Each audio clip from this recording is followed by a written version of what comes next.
বাংলাদেশের স্বাধীনতা কিংবা বিজয় দিবসে সহ প্রতি বছর বিভিন্ন জাতীয় গুরুত্বপূর্ণ দিবসে রাষ্ট্রীয় উদ্যোগে সমাজের বিভিন্ন শ্রেণী পেশার মানুষকে দেশের রাষ্ট্রপতি বা প্রধানমন্ত্রী রাষ্ট্রীয় ভবনে আমন্ত্রণ জানিয়ে থাকেন, শুভেচ্ছা বিনিময় করে থাকেন।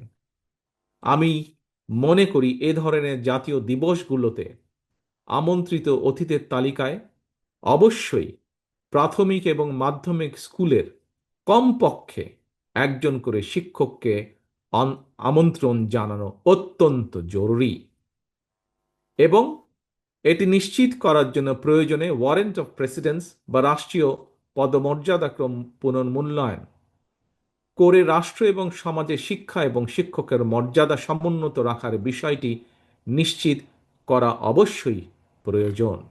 কারণ শিক্ষার্থীরা রাষ্ট্রের সর্বোচ্চ পর্যায়ে তাদের রোল মডেল শিক্ষকদেরকে সম্মানজনক অবস্থানে এবং বিচরণ করতে দেখলে সেটি অবশ্যই কোমলমতি শিক্ষকদের মনোজগতে একটি অত্যন্ত ইতিবাচক প্রভাব ফেলবে বলে আমি দৃঢ়ভাবে বিশ্বাস করি।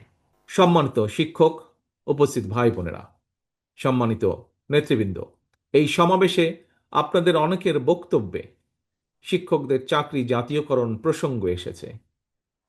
কেউ কেউ মনে হয় আরও শিক্ষা প্রতিষ্ঠান কেউ কেউ মনে হয় আরও শিক্ষা প্রতিষ্ঠান এমপিওভুক্ত করার কথা বলেছেন। এছাড়াও আপনাদের এই সংগঠনের বাইরেও বেসরকারি শিক্ষকদের বিভিন্ন বেশ কিছু দাবি রয়েছে। দেশের একটি দায়িত্বশীল রাজনৈতিক দল হিসেবে বিএনপি শিক্ষকদের ন্যায্য দাবির সঙ্গে নীতিগতভাবে অবশ্যই একমত।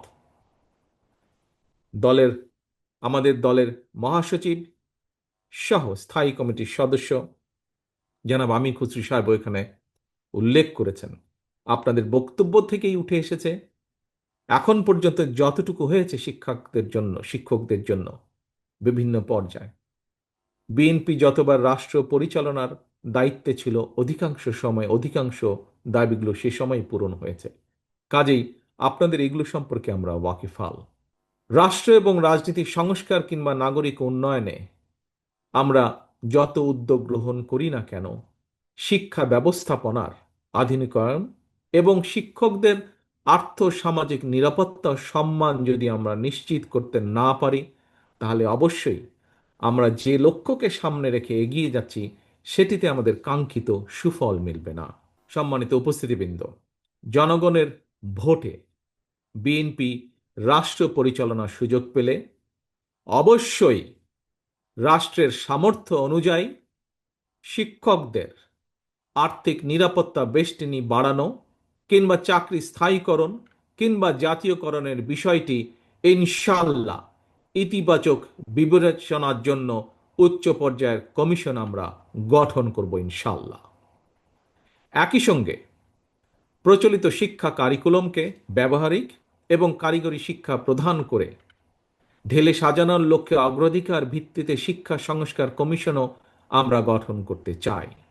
নৈতিকতা এবং ধর্মীয় সামাজিক মূল্যবোধের আলোকে কর্মমুখী শিক্ষা ব্যবস্থা প্রবর্তন এবং শিক্ষা ব্যবস্থার আধুনিকরণে জরুরি ভিত্তিতে পদক্ষেপ গ্রহণ করা যদি না যায়, তাহলে এই কম্পিটিশনের বিশ্বে আমাদের দেশ হিসাবে জাতি হিসাবে টিকে থাকা অত্যন্ত কঠিন হবে।